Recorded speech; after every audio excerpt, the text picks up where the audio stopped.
Enjoy food freedom while lowering the A1C. That's what you're here to learn about, right? You want to reduce the blood sugar, reduce medications while feeling confident in your body without cutting calories, restricting carbs, or spending hours on the treadmill, aka without diet culture. So I'm here to show you how to do exactly that.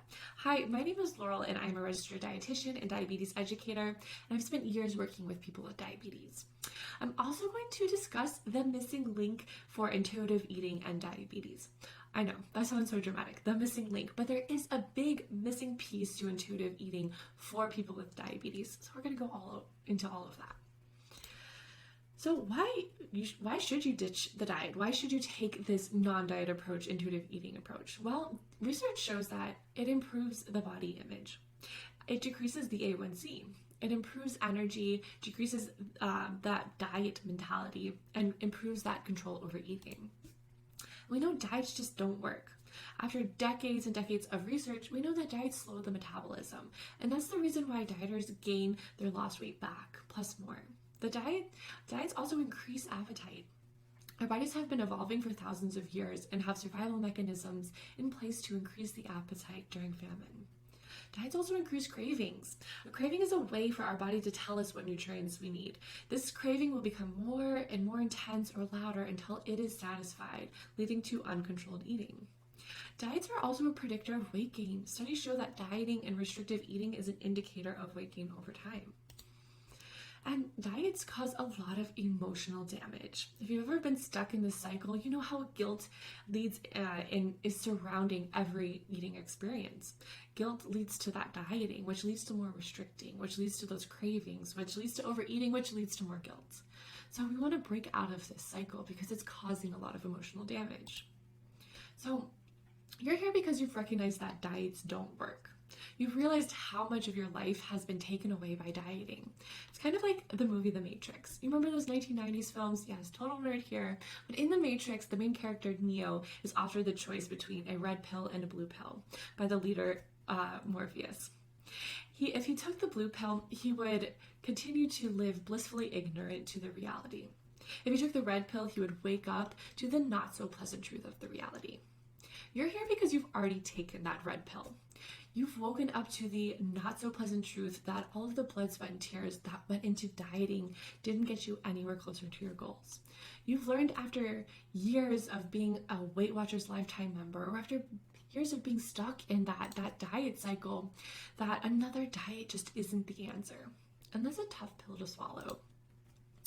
And you found how dieting was damaging your life. After years of dieting, you've seen how it's just bled into all these different areas. That anniversary dinner with your hubby wasn't spent enjoying and being present. It was spent counting calories in each dish, being anxious about tomorrow's blood sugars, planning out how you were going to make up for that steak dinner. Hugs from your granddaughter weren't fully enjoyed because you were beating yourself up over the size of your stomach. And vacations were anything but enjoyable. Anxiety builds as you wonder if your destination will have XYZ diet foods. You forget about even going to a different country. How would you tell someone in a different language that you don't eat carbs? A beach house weekend spent with family and friends is mostly spent worrying about wearing a bathing suit, what foods will be eaten, what will happen if someone brings a quote-unquote unhealthy food into the house. Doctor's visits are riddled with anxiety. You care about that thumbs up from your doctor, but you may push those appointments out, waiting for avoiding that gotta lose weight talk from your doctor. But to stop dieting feels like you are giving up. You want health and a low A1C. You want more energy. You want to avoid complications, stop the binge eating cycle, remove diet thoughts, to be able to have a bag of chips in the house without binging, move on with life without beating yourself up after each meal, to have mealtime just be mealtime, and to not let life revolve around what you eat. And the definition of insanity is doing the same thing over and over again and expecting different results. But the only thing you are actually letting go of is re-entering that diet cycle for the 1000th time since you were 16. And so what is intuitive eating?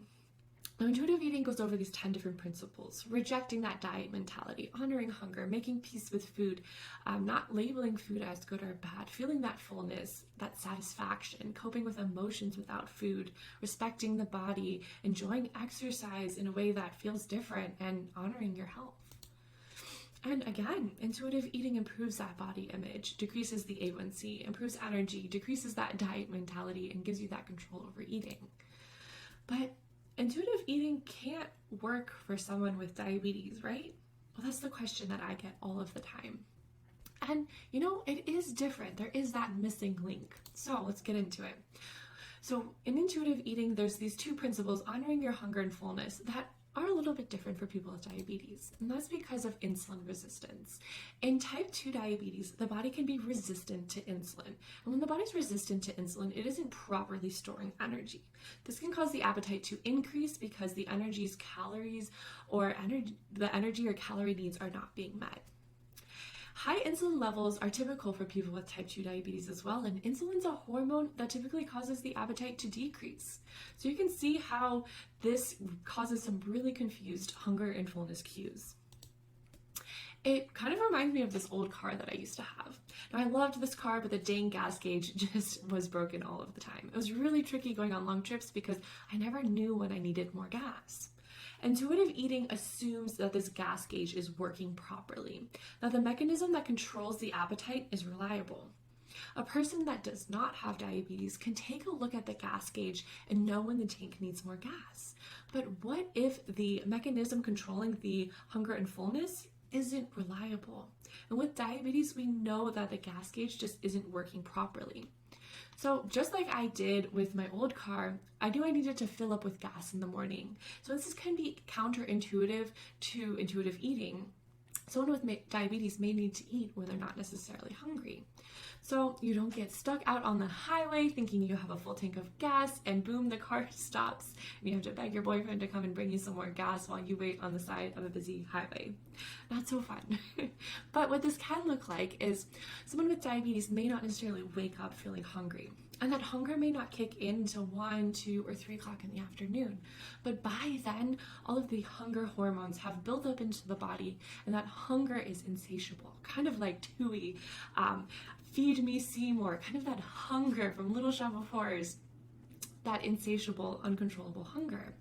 And that hunger hormone has built up so much that even if the body is physically full, that satisfaction is not there, which can lead to more uncontrolled eating. And this can cause the blood sugar to increase.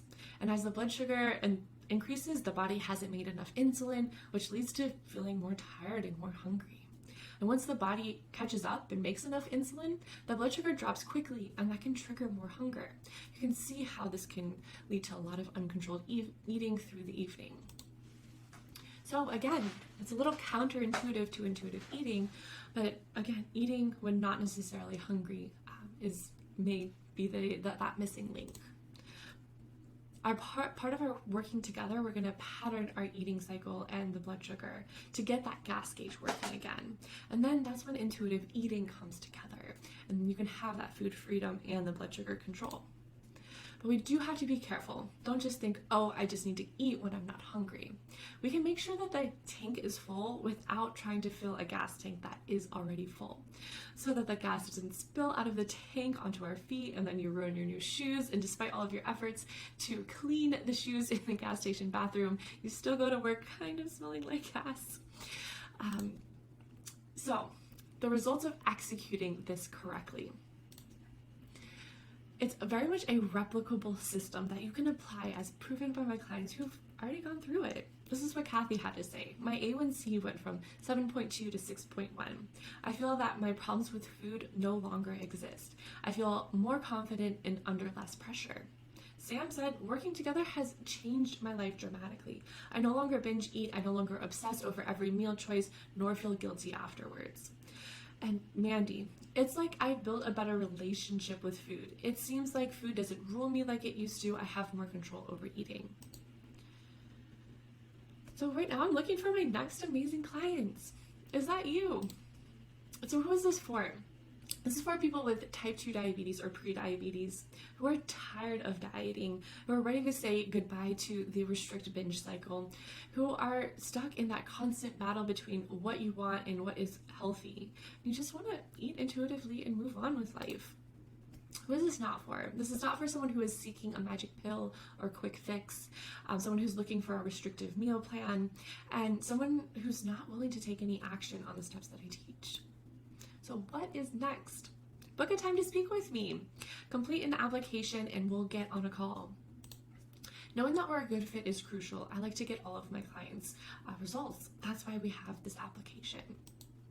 And the truth is that there are some people I can't help. And if that's the case, I will be 100% upfront with you and suggest someone else. This is a personal, custom, one-on-one session with you and me. This is where we really begin to figure out what you want and how to make that happen in the fastest time possible. And at the end of the call, one or two things are going to happen. You'll either be a good fit and I'll extend an invitation to work with me as one of my clients, or if we're not a good fit, I'll tell you that too, and that's totally okay. There's no hard feelings or obligation.